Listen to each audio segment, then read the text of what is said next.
Ya, bismillahirrahmanirrahim. Assalamualaikum warahmatullahi wabarakatuh. Oke, untuk riset operasi metode Hungarian, ini kita masuk pertemuan 11. Nanti silahkan teman-teman cek di Google Classroom. Kemudian di sana sudah saya sampaikan juga untuk pin presensinya ya. Untuk pin presensi silahkan diisi. Kemudian di sini pertemuan 11 kita belajar secara asinkronus dulu dan ada beberapa capaian pembelajaran untuk riset operasi bagian metode Hungarian.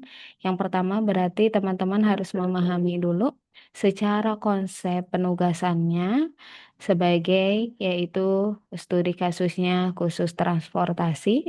Kemudian yang kedua membedakan kasus minimasi baik dari biaya, waktu, kemudian dari versus maksimasi keuntungan ataupun profit. Yang ketiga baru menyelesaikan masalah penugasan secara sistematis dengan metode Hungarian. Yang keempat baru menginterpretasikan solusi optimal dan juga menghitung nilai fungsi tujuan Z-nya. Nah, ini ada beberapa konsep mengenai assignment problem di mana kalau secara definisinya berarti memang dikhususkan untuk perhitungan transportasi ya. Jadi, kita menghitungnya dari jumlah sumber sama dengan jumlah tujuan. Nah, setiap sumbernya memang ditugaskan yaitu satu tujuan dan juga setiap tujuannya hanya menerima satu sumber aja, gitu ya. Nah, ada beberapa syarat utama. Yang pertama berarti metriknya harus berbentuk persegi n kali n. Kemudian ada perhitungannya variabel x, ij sama dengan 1 jika ditugaskan dan 0 ini jika tidak ditugaskan. Kemudian setiap barisnya hanya satu penugasan, setiap kolomnya hanya satu penugasan saja. Contoh untuk penggunaan secara aplikasi nyatanya, kalau kita lihat secara entitasnya, berarti dosen di sini akan mengampu mata kuliah gitu ya. Karyawan di sini akan mengerjakan pekerjaannya ya. Mesin sesuai dengan tugas produksinya, kemudian kendaraan akan mengirimkan rute pengiriman barangnya. Kalau tujuan dari assignment problem ini berarti minimasi biaya dibagi waktu atau maksimasi keuntungan dibagi profitnya gitu ya. Nah, ini bentuk model matematisnya untuk minimasi yaitu min Z sama dengan di sini biasa untuk penggunaan matematika ya, teman-teman. Kalau kita cek untuk penggunaan matematika secara metode Hungarian ini, kan kalau kalian mungkin melihatnya ada beberapa pengkhususan ya untuk metodenya gitu ya. Kalau kita cek ada beberapa mungkin di sini.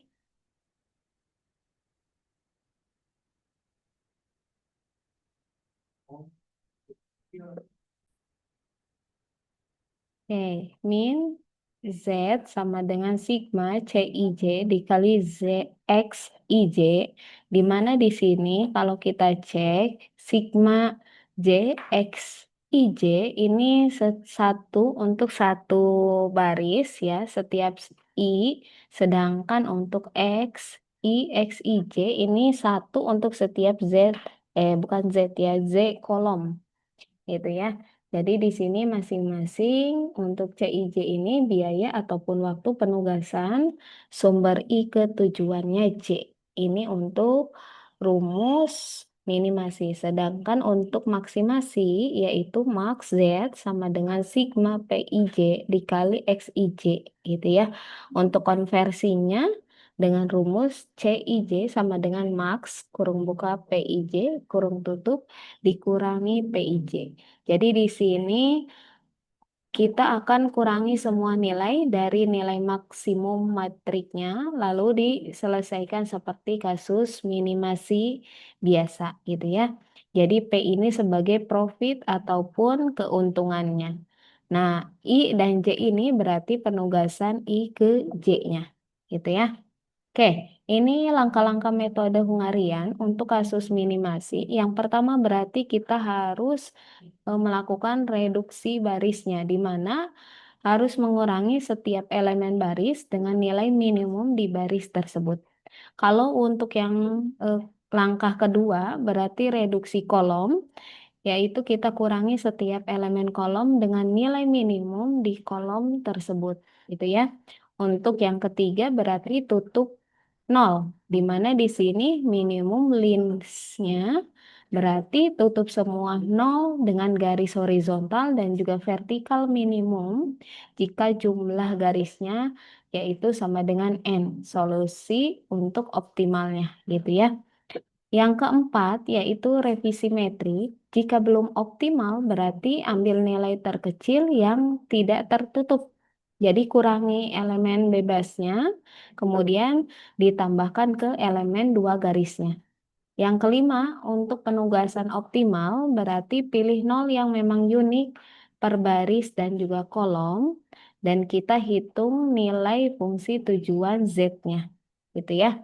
Oke, ini contoh ada step pertama dan yang kedua untuk reduksi baris dan kolom, di mana ini saya menampilkan tabel awal yaitu tabel biaya, kolom dan baris masing-masing sudah ada nilai T1, T2, T3, A, B, C, D gitu ya. Di sini masing-masing sudah ada angka 9, 2, 7, lalu 6, 4, 3, kemudian 5, 8, 1, 7, 6, 9. Gitu ya. Jadi tiap barisnya ini untuk nilai minimum barisnya kita akan menghitung. Contohnya dari A, ini minimumnya di angka 9, 2, 7 gitu ya.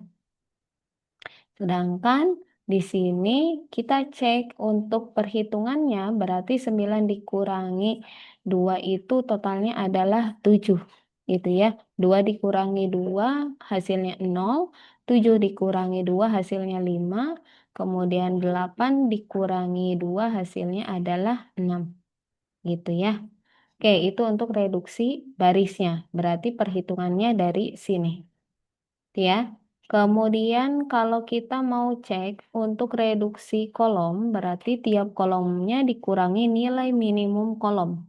Jadi di sini ada T1, 2, 3 gitu ya. Oke, sebentar. Nah, T1, 2, 3 ya masing-masing. Kemudian di sini ada T4. Lalu di sini untuk nilai kolomnya berarti kita kurangi nilai minimum kolom. Ada 7, 3, kemudian 4, lalu 3. Berarti nilai yang terkecilnya di angka 3 gitu ya. 7 kurangi 3, 4.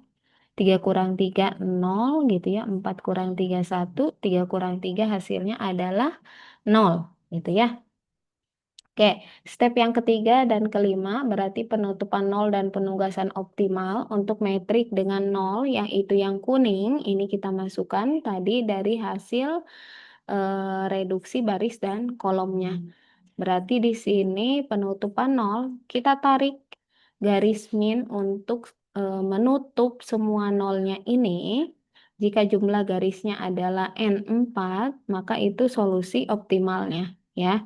Jika lebih kecil N, maka kita harus lakukan revisi metrik sampai step 4 ya. Berarti kita lakukan sampai mendapatkan nilai optimal. Nah, ini penugasan optimal yaitu yang bintang ini adalah pilihannya.